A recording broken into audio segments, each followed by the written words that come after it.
Builder! What is this? This is the Pilotcine RX50. Costs anywhere from $550 to $750 depending on if you want the barn doors and V-mount plate. The design is so streamlined, you can literally detach anything in a matter of seconds to fit how you want to use this panel on your setup. Quite possibly one of the most color accurate daylight panels I've tested so far. It's got an internal built-in battery that lasts approximately an hour and 55 minutes and up to 4 hours and 40 minutes with a 190 watt-hour V-mount battery. It has a built-in fan,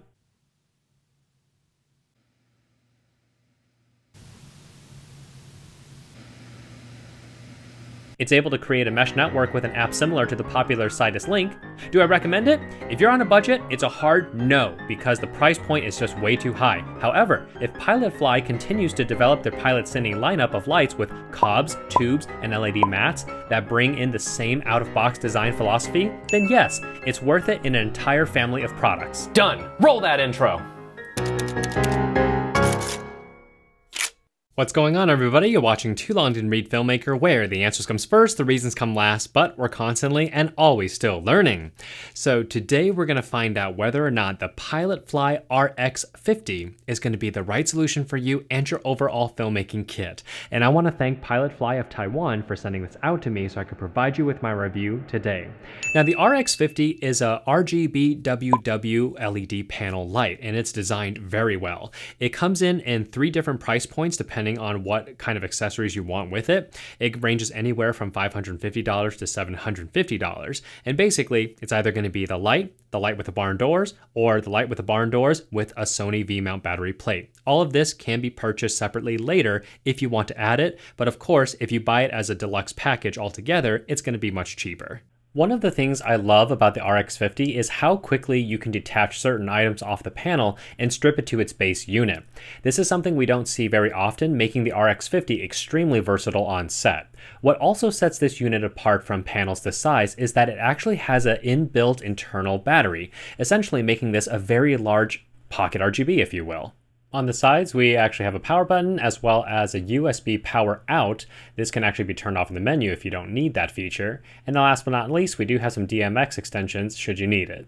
If you purchase the V-mount battery attachment later or need to take it off for your setup, there are Allen screws here, and basically take those off and then simply detach the cable that's underneath.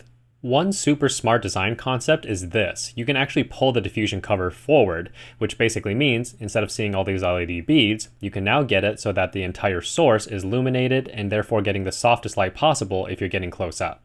Last but not least, the RX50 is firmware upgradable like their older RX1 and RX7 lineup, making it great for whenever new features do come about or if they need to fix a couple things. Last but not least, the smartphone app is fully featured for you to take control of the RX50 by itself or grouping it through the mesh network.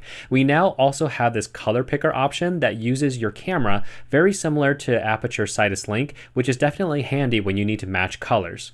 The RX50 does have a fan built inside in case the panel gets too hot, and when it does turn on, it can get quite loud depending on how close the panel is to your microphone sources. I'll give you some example during the testing portion. Hopefully in a future firmware update, it will give us some options in terms of the fan speed and the maximum brightness. That way we can go from no fan to maybe just a little bit of fan.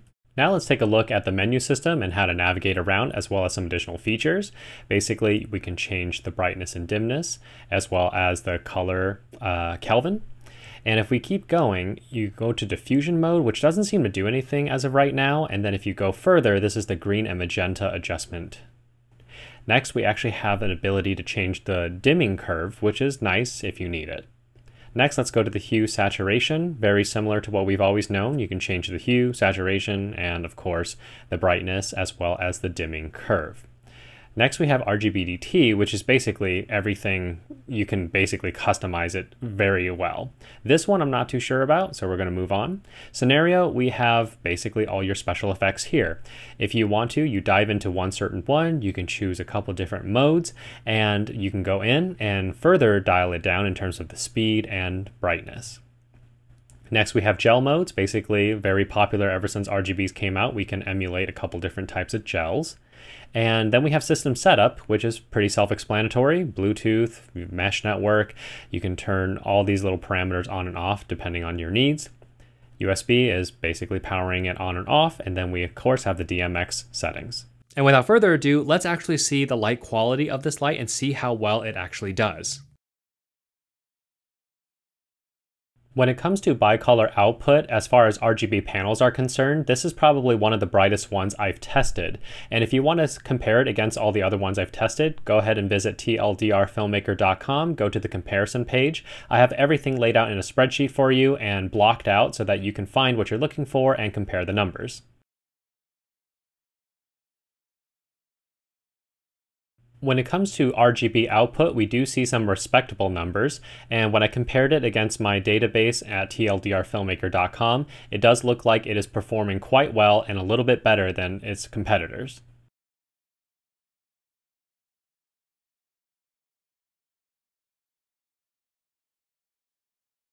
When it comes to the color quality with the vector scope and my color checker, again, I'm only dialing in the white balance. I do not have a custom white balance. The 5600K is probably the most accurate I have seen come out of an LED panel. It is right where it needs to be. The skin tones is right where it needs to be, as well as all the colors. With tungsten, we do see the skin tones going a little bit towards yellow as well as the red, and this is pretty much par for the course for most tungsten LEDs. I have seen a little bit better, but this is respectable. Checking the green and magenta shift feature, we do see that we are able to move quite a bit away in terms of the green. As we make our way back, the white dot does actually hit the clear center, which is awesome. And then we make our way to magenta. This is definitely an awesome feature, and we know it works. With the internal batteries, they last about an hour and 55 minutes, with the daylight sort of dimming towards the very end. And with a V-mount battery at 190 watt hours, we can see 4 hours and 40 minutes of operation.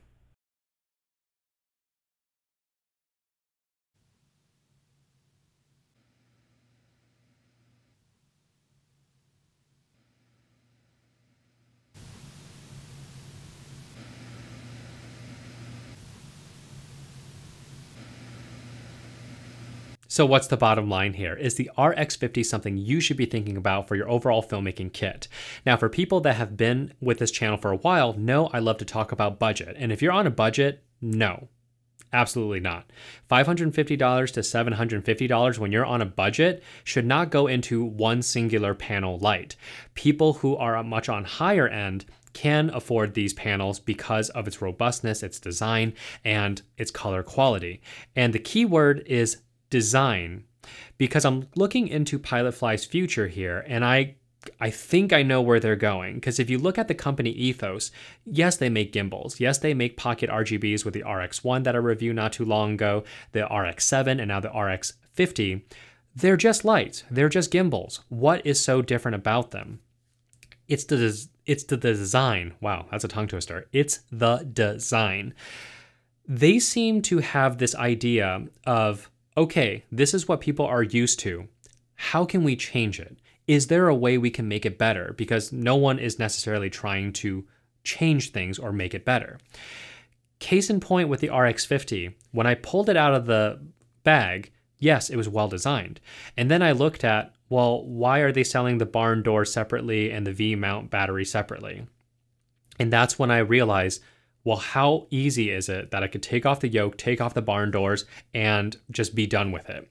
When you're looking at other panels like the Neewer 660, if you're going to take off the yoke, that's a whole thing to do, and you have to kind of bend the bar just to get the yoke out.